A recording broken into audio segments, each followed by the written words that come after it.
గాంధీ ఉపాధి హామీ గ్రామీణ పథకం పేరును మహాత్మా గాంధీ గ్రామీణ ఉపాధి హామీ పథకం పేరును మహాత్మా గాంధీ గ్రామీణ ఉపాధి హామీ పథకం పేరుని మనం పేరు మార్చేస్తున్నారు. ఈ చట్టాన్ని తీసేయాలని చెప్తున్నారు.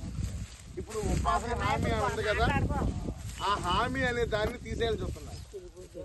ఆ చట్టం పేరు హామీ లేకుండా చేయాలని చూస్తున్నారు. అందుకనే మనం దీని మీద వారం రోజుల పాటు అన్ని ఊర్లో విస్తృతం చేసి 22వ తారీఖు నాడు మనం ఇక్కడ ధర్నా పెడతాం. అందుకనే ప్రతి ఈ చట్టం ఉండాలనుకుంటే 22 మన పిఠాపురం మీరు అందరూ రావాలి. ఎందుకు నేను ఇది కోరుతానంటే ఈ చట్టం ఉండాలా వద్దే మీరే చెప్పండి. ఈ చట్టం ఉండాలి. ఈ చట్టం ఉండడం కోసం అనేది 22 దేశవ్యాప్తంగా దీనిపైన ఆందోళన చేస్తా ఉన్నాం. దీనికన్నా ముందు బీకేఎంఎంటే వ్యవసాయ కార్మిక సంఘం ఇచ్చిన పిలుపేంటంటే గ్రామీణ ఉపాధి హామీ పథకం, మహాత్మా గాంధీ జాతీయ ఉపాధి హామీ పథకం అనేది గ్రామీణ ప్రాంతాల్లో పన్నులు లేక వలసలు వెళ్లిపోతా ఉన్నారు. చాలా అర్ధాకులతో అలమటిస్తా ఉన్నారు.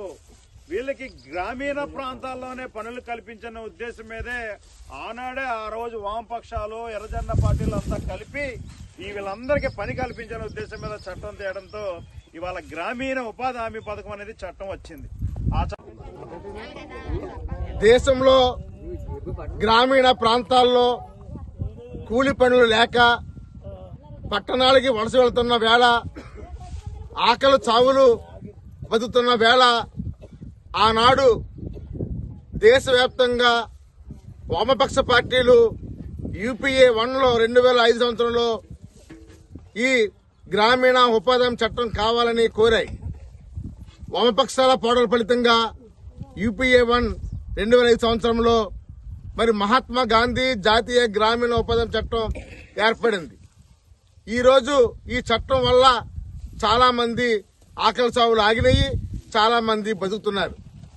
అయినా ఈ చట్టాన్ని మరింత పటిష్టపరచాలని, కూల్ రేట్లు పెంచాలని, పని దినాలు పెంచాలని మరి ఆంధ్రప్రదేశ్ వ్యవసాయ కార్మిక సంఘం బీకేఎంయు చాలా మంది పెద్ద ఎత్తున పోరాటాలు చేస్తూనే ఉన్నాయి.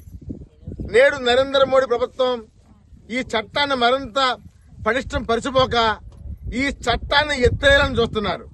అందుకనే మహాత్మా గాంధీ పేరుతో ఉన్న బిల్లుని తీసివేసి కొత్త బిల్లు తీసుకొచ్చారు. ఈ బిల్లు నేను ఒకటే అడుగుతున్నాను, మహాత్మా గాంధీ ఎవరు? ఈ జాతి పిత.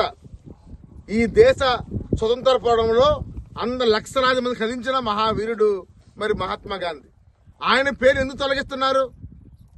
అర్థం ఏంటి అంటే మహాత్మా గాంధీ తొలగించేసి త్వరలోనే ఈ చట్టాన్ని మీరు ఎత్తేయాలని చూస్తున్నారు. అందుకే కొత్త బిల్లు తీసుకొచ్చారు. ఇప్పుడు ఈ కొత్త బిల్లు ప్రకారంగా ఇంతకుముందు కేంద్రం 90% నిధులతో కేటాయించేది. ఈరోజు కొత్త బిల్లులో ఏముంది?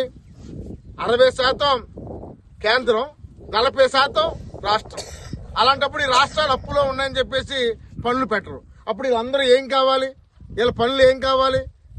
పేరుకి 120 రోజులు పని వేతనం పెంచుతామని చెప్తున్నా ఆచరణలో మాత్రం 60 రోజుల పాటు నిషేధం అని చెప్తున్నారు.